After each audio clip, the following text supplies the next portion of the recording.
Let's talk about something that feels almost impossible, emotionally detaching from someone you care about. Maybe it's a friend, a partner, a family member. Maybe you saw the red flags, or maybe you didn't. Either way, you're here because your heart feels tangled up in something that's no longer serving you. Again, detachment isn't cold. It's not cruel. It's not about turning off your emotions. It's about reclaiming them. It's about choosing yourself without feeling like you're betraying them. We are wired for connection. We are built to empathize, to care, to feel alongside the people we love. And while that is one of the most beautiful parts of being human, it can also be the thing that keeps us stuck, because here's what happens somewhere along the way. We stop just feeling with people and start feeling for them. We pick up their burdens and carry them as if they are our own. We absorb their emotions, anger, sadness, fears. If they are happening to us, their problems become our problems. Their wounds become our responsibility to heal. It's not intentional.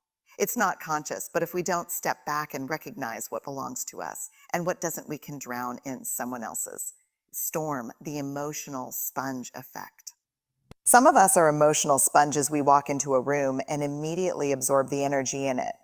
If a loved one is in distress, we feel it in our bones. If a friend is hurting, we carry that pain in our own chest. But here's the truth: feeling deeply doesn't mean you have to take responsibility for fixing everything. There is a difference between being supportive and being responsible. Supportive looks like listening, holding space, and offering kindness. Responsible looks like believing you have to solve their problems, make them happy, or prevent their pain. And the hard truth: you cannot heal people who don't want to be healed. You cannot save people who aren't willing to save themselves. And when you try, you don't just lose them, you lose yourself. What's theirs, what's yours? So how do you separate what belongs to you from what belongs to them? Start by asking yourself these questions. Is this why emotional detachment feels so hard? Emotion mine, or am I picking it up from them? Am I feeling guilty because I actually did something wrong? Or because I'm afraid of disappointing them? Do I truly want to do this, or do I feel obligated? Am I stepping in to help because I was asked, or because I cannot tolerate seeing them struggle if I weren't involved? Would this still be their issue? You to figure out. If the answer to that last question is yes, then it's not your burden to carry, letting go of the fixer mindset. If you are someone who naturally wants to help fix or rescue, this will be one of the hardest things to do. It will feel like you are turning your back on someone, like you are failing them, like you are being selfish. But let me tell you this: holding space for someone and carrying their weight are not the same thing. You can be compassionate without being consumed. You can be loving without losing yourself. You can be present without being responsible. The more you practice stepping back and recognizing what is yours and what isn't, the more peace you will feel. The emotional exhaustion, anxiety, the feeling of being constantly weighed down. So much of that comes from carrying things that were never yours to hold in the first place. It's time to set them down. How to emotionally release what isn't yours. If you find yourself caught in this pattern, here's what you can do. Pause before reacting when someone shares their struggle. Take a deep breath before responding. Ask yourself, am I about to take this on as my responsibility? Use mental imagery. Picture their emotions as a backpack they are wearing now. Imagine yourself handing that backpack back to them. It's theirs to carry, not yours. Set verbal boundaries instead of immediately offering solutions. Try saying, that sounds really tough. How are you thinking about handling it? This shifts the responsibility back to them. Remind yourself daily, write it down if you have to. I can love them without carrying this for them. Allow them to struggle. This is the hardest part, but sometimes the best way to love someone is to let them face their own battles. You can grow for them. The freedom of letting go, recognizing what's yours and what's theirs, doesn't make you selfish. It makes you healthy. It makes you free. It allows you to show up in relationships with a full heart instead of an exhausted one. And most importantly, it gives you permission to live your own life instead of carrying the weight of someone else's. So today, start asking yourself, is this mine to carry? And if it's not, let it go. To set boundaries with compassion. If you've ever struggled to set boundaries, you're not alone. For many of us, the idea of saying no, creating space, or drawing a firm line feels uncomfortable, maybe even impossible. Why? Because we don't want to hurt people, because we don't want to seem selfish, because we've been taught that love means sacrifice, even when that sacrifice comes at the cost of our own well-being. But here's the truth: boundaries are not Barriers. Boundaries are bridges, they don't push people away. Rule 1. Recognize what's yours and what's theirs. They create healthy space where love, respect, and connection can thrive. The problem is, we often wait until we're completely depleted before we set them. We say yes until we're exhausted, and then we've exhausted, and then we explode, we bend over backward, and then we resent, we ignore our own needs, and then we wonder why we feel bitter.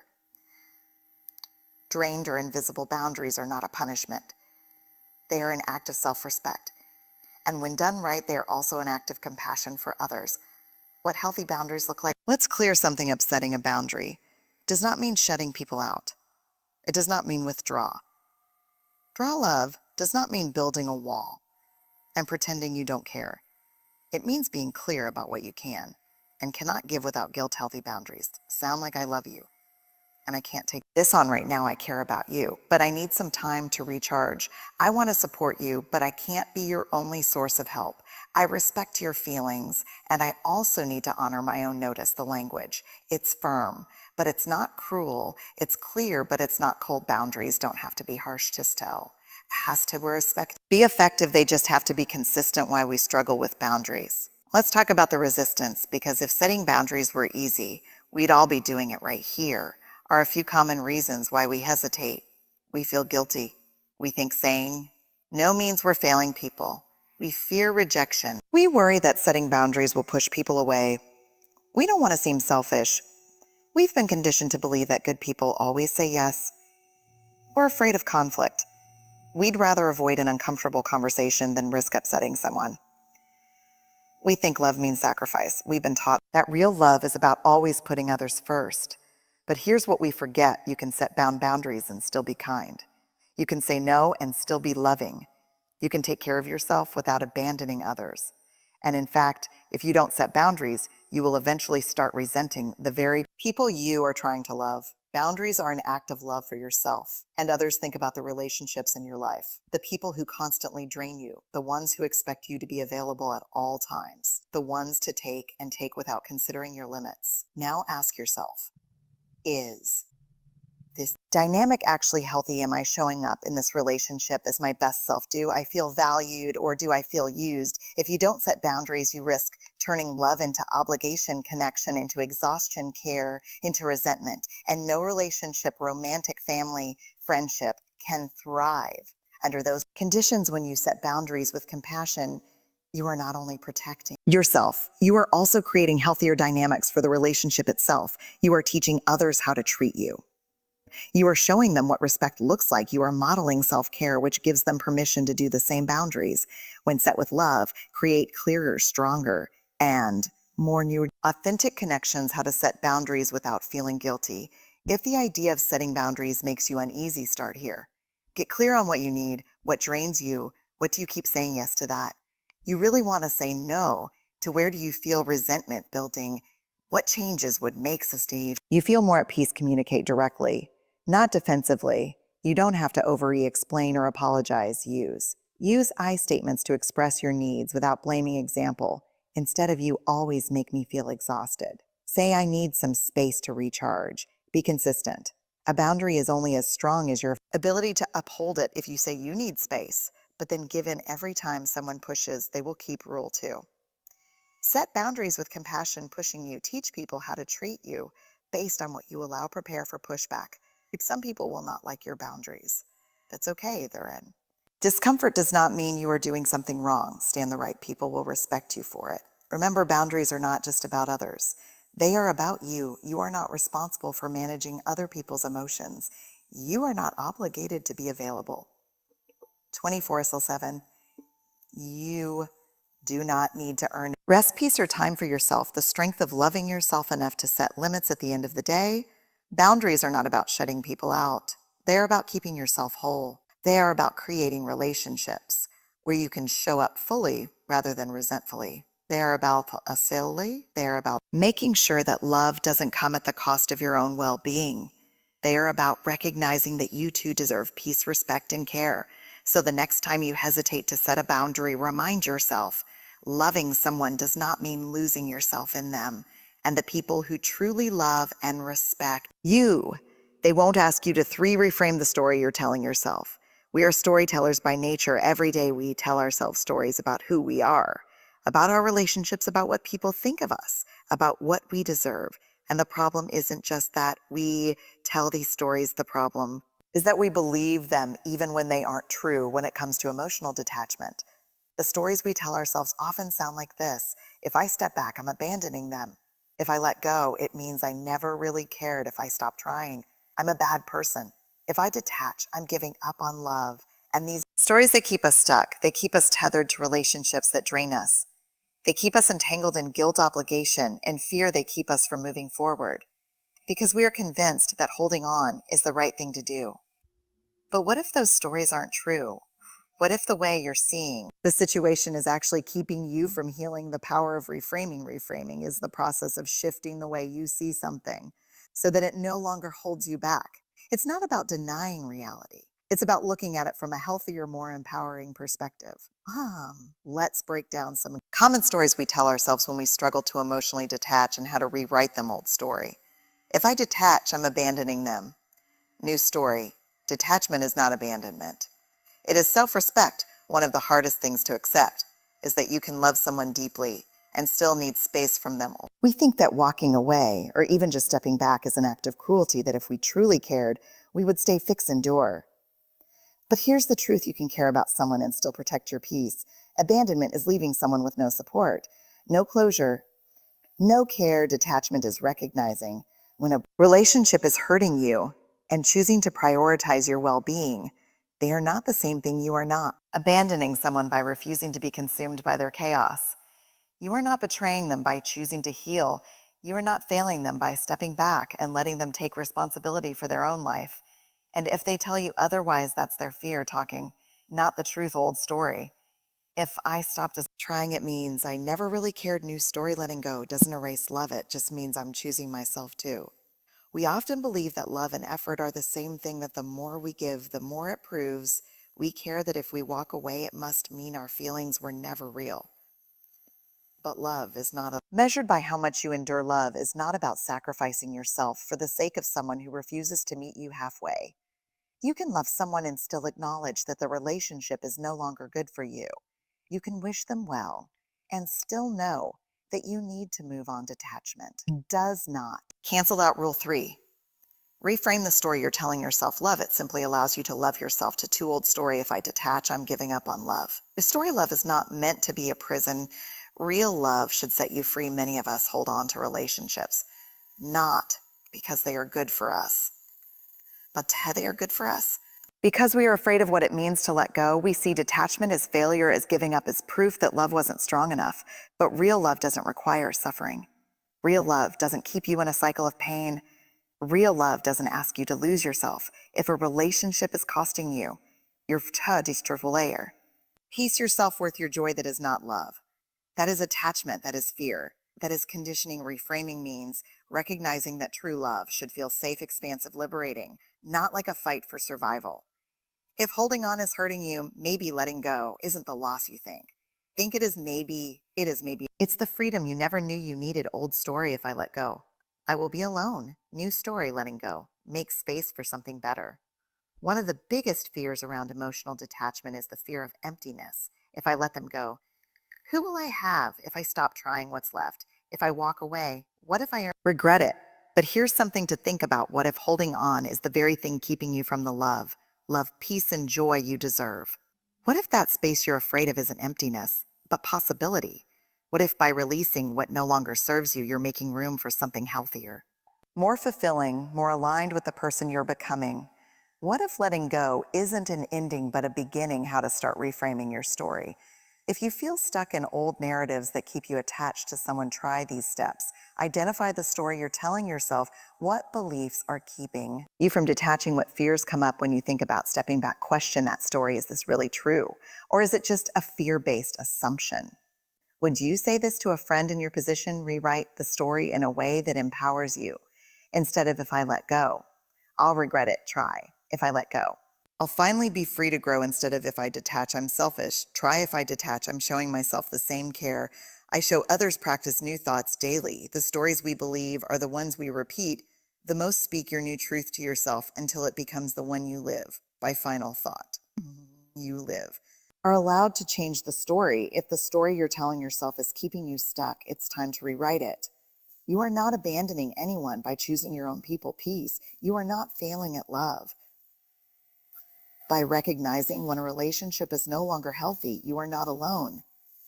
You are just making space for something better, and that is one of the bravest things you can do so today. I invite you to refrain to shift to see detachment not as loss, but as a path toward healing. Because the moment you change the story, you change everything. We distract ourselves. We scroll mindlessly. We binge event. Watch shows until 2 a.m. We drown ourselves in work and social media and relationships and anything that keeps us from having to feel what's really there, because sitting with our emotions, facing them hidden, that's terrifying. And when we're emotionally detaching from someone, whether it's a breakup, a friendship ending, or simply realizing we need to create distance, it can feel unbearable. The grief, the loneliness, the second guessing, the heartbreak, everything in us screams for an escape, anything to make it hurt less. But here's the truth: you cannot heal what you refuse to feel. Avoiding pain doesn't make it go away, just buries it deeper, and buried pain has a way of showing up in places you never expect. It lingers in your body, turning into tension, anxiety, exhaustion. It shows up in your relationships, making you guarded, reactive, emotionally unavailable. It seeps into your self-worth, making you question your value. Your choice is your ability to love. Rule 4. Sit with the discomfort. Don't numb it. Person mail again. Pain demands to be processed, and the only way to truly move forward is to sit with it, not numb it. Why we avoid emotional pain. First, let's acknowledge something. Avoidance is a survival instinct. Your brain is wired to protect you from suffering. When it senses pain, especially emotional pain, it looks for ways to shield you, so you develop coping mechanisms. Might be obvious, like drinking too much or overeating. Others might be more subtle, staying too busy, always needing background noise, or jumping into a new relationship before you've healed from the last. Here's why we do it. We think avoiding pain will make it disappear. If I just keep myself occupied, it won't hurt as much. But pain doesn't disappear when ignored. It festers. We fear that if we let ourselves feel, we'll never stop hurting. If I start crying, what if I never stop? But emotions are temporary. They move through us. If we let them, we were never taught how to sit with difficult emotions. We were told to stay strong. We were told to get over it. The healing isn't about suppressing pain. It's about allowing it to move through us. What it means to sit with the discomfort. Sitting with discomfort doesn't mean wallowing in pain forever. It means allowing yourself to feel what's there without rushing to escape it. It means acknowledging, yes, this hurts. Yes, I miss them. Yes, I feel lost right now. And instead of running from those feelings, you give them space, because here's what happens when you let yourself feel instead of numbing the emotions process and eventually lose their intensity. You gain clarity about what you really need. You stop repeating unhealthy patterns. You develop emotional resilience, the ability to handle discomfort without falling apart. How to sit with emotional pain without letting it overwhelm you. If you're used to numbing your emotions, this won't feel easy at first. But emotional pain isn't something to be afraid of. It's something to move through. Here are some ways to practice sitting with discomfort. Name when you're feeling instead of pushing feelings away. Acknowledge them, say it out loud. Write it down, tell a friend. I feel heartbroken. I feel lonely. I feel like I lost a part of myself. When you name an emotion, it loses some of its power over you. 2, breathe through the pain. Your body holds on to emotional pain, that tightness in your chest, that lump in your throat, that pit in your stomach. It's your body holding grief instead of tensing up. Try this. Close your eyes, take a deep breath, and hold it for a moment. Slowly exhale, imagining the pain softening with each breath. Repeat. Breathing doesn't make the pain disappear, but it teaches you how to sit with it without panicking. 3, give yourself permission to feel without judgment. Your emotions are valid. You don't need to justify them. You don't have to rationalize why you're sad. You don't have to convince yourself it's not a big deal. You don't have to shame yourself for feeling attached. You are human, and humans feel things deeply. Forward, express what you're feeling in a safe way. Sometimes emotions need a physical release. Cry. Yes, really crying is a form of processing. Journal. Write the unfiltered truth. No one else has to read it. Move, go for a run, dance in your room, stretch. Get the energy out, create, paint, play music, cook. Something, express it in a nonverbal way. Pain that isn't expressed gets stored. Find a way to let it move through. You find yourself that this feeling is temporary. It might feel like the sadness, the grief, the ache will last forever. It won't know emotion, no matter how intense, lasts forever. You are not stuck. Here you are moving through it, and every time you sit with the discomfort, instead of numbing, you become stronger, more self-aware, more emotionally resilient. What happens when you stop numbing? When you stop numbing your emotions, you start to heal for real. You stop repeating toxic cycles. You stop getting trapped in the same kinds of relationships. You stop feeling like a prisoner to your own pain. Instead, you become someone who can sit with discomfort without letting it break you. And that is power, because the truth is pain does not destroy you avoiding it. Rule 5, practice small acts. Letting go does so. Sit with it, breathe through it. Let yourself feel, because when you stop numbing, you start living again. We often think of emotional detachment as a dramatic, all at once transformation. We imagine waking up one morning suddenly free of all the pain, the attachment, the longing. That's not how it works. Letting go happens in small moments and everyday choices that over time create real emotional freedom. It's in deleting an old text thread, so you stop rereading it at night. It's in resisting the urge to check their social media when loneliness creeps.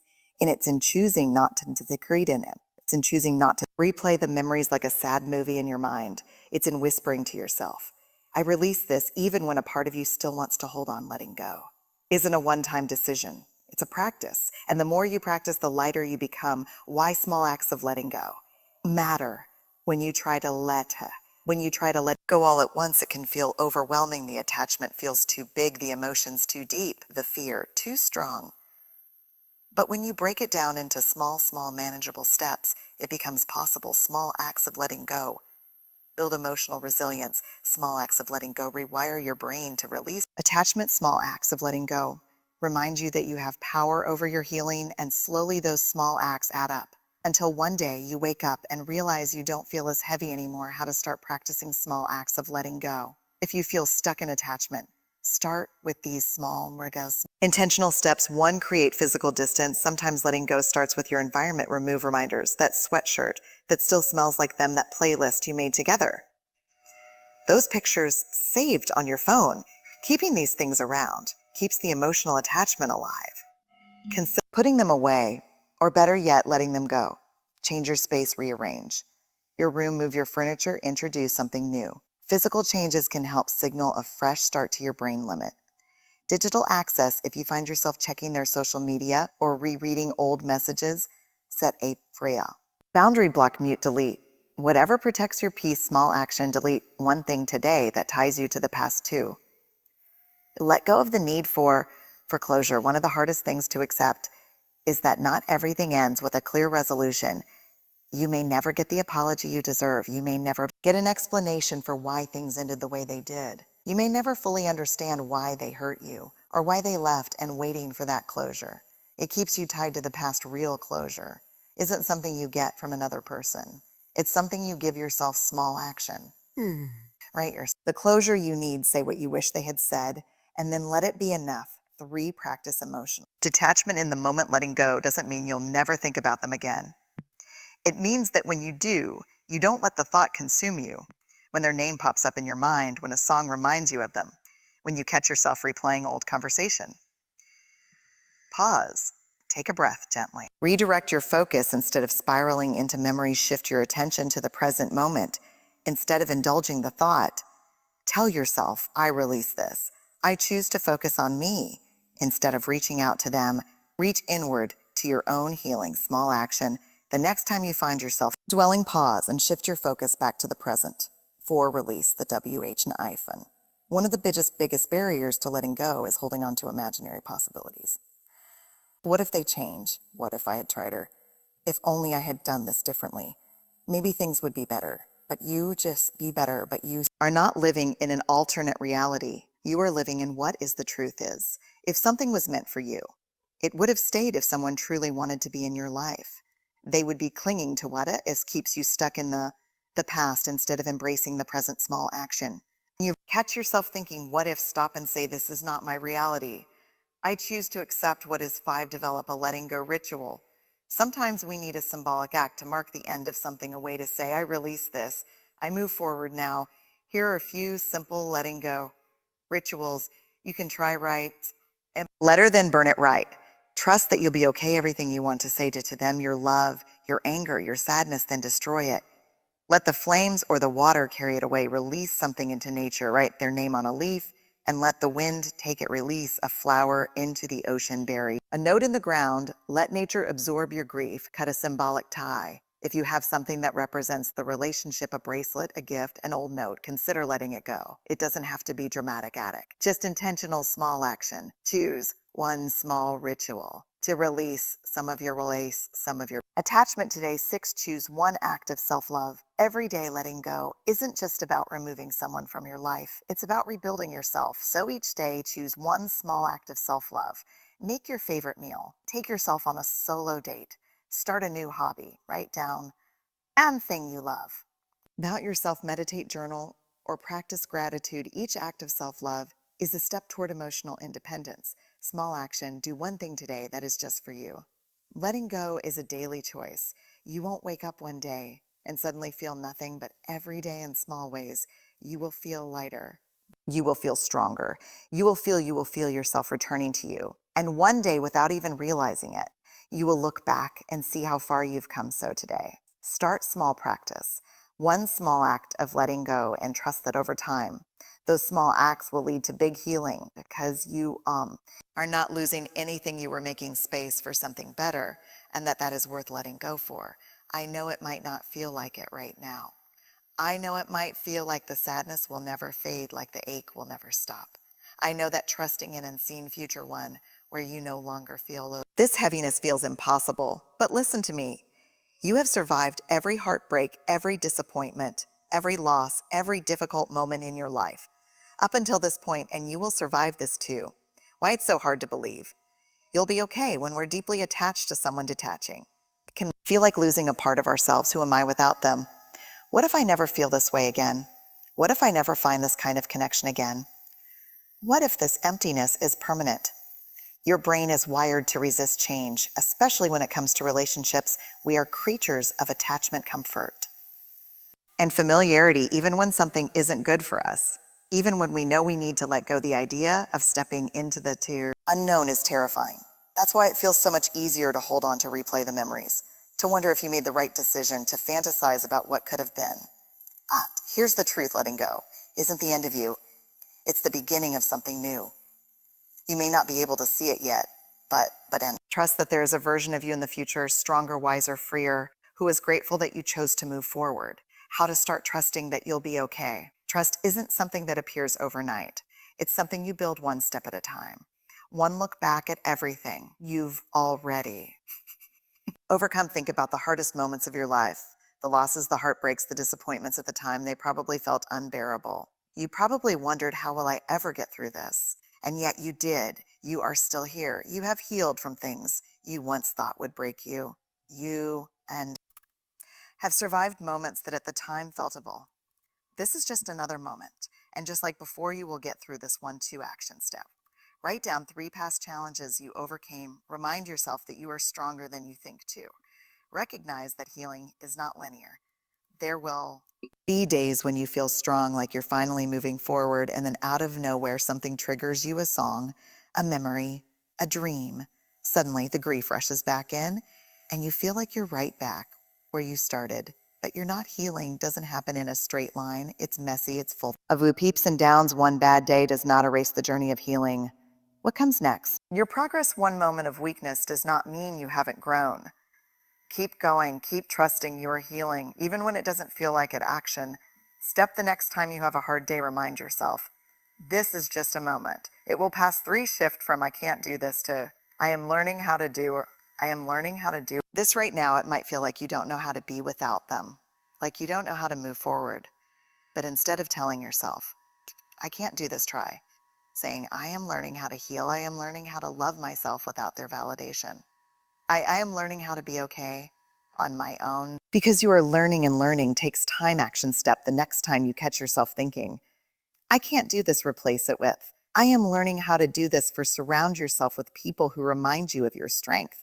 You don't have to do this alone.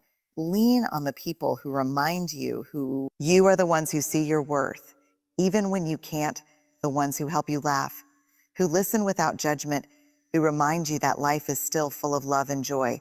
If you don't feel like you have those people, seek them out. Find a support group, talk to a therapist, join a community of people who understand what you're going through. You were never meant to heal in isolation. Let others hold space for you when it feels too heavy to carry alone. Action step, reach out to someone today.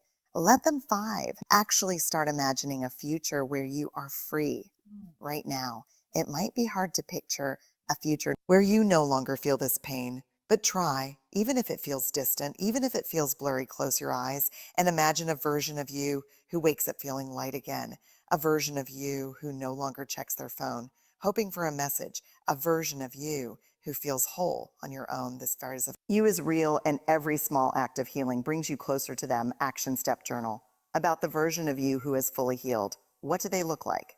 How do they feel? What do they love about their life? 6, remind yourself that the pain is temporary, but your growth is permanent right now.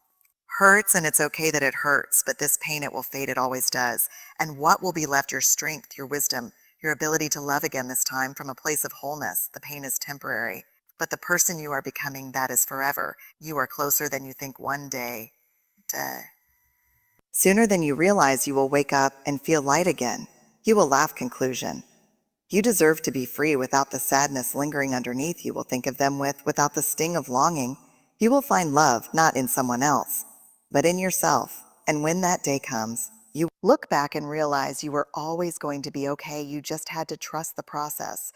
So take a deep breath. Keep going. You are healing even now, and I promise you, you are going to be okay. This version makes the section powerful, emotional, and deeply reassuring. Let me know if you'd like any refinements. Letting go of someone you are deeply connected to is one of the hardest things you will ever do. It requires strength, vulnerability, and a level of self-trust that may feel impossible at times.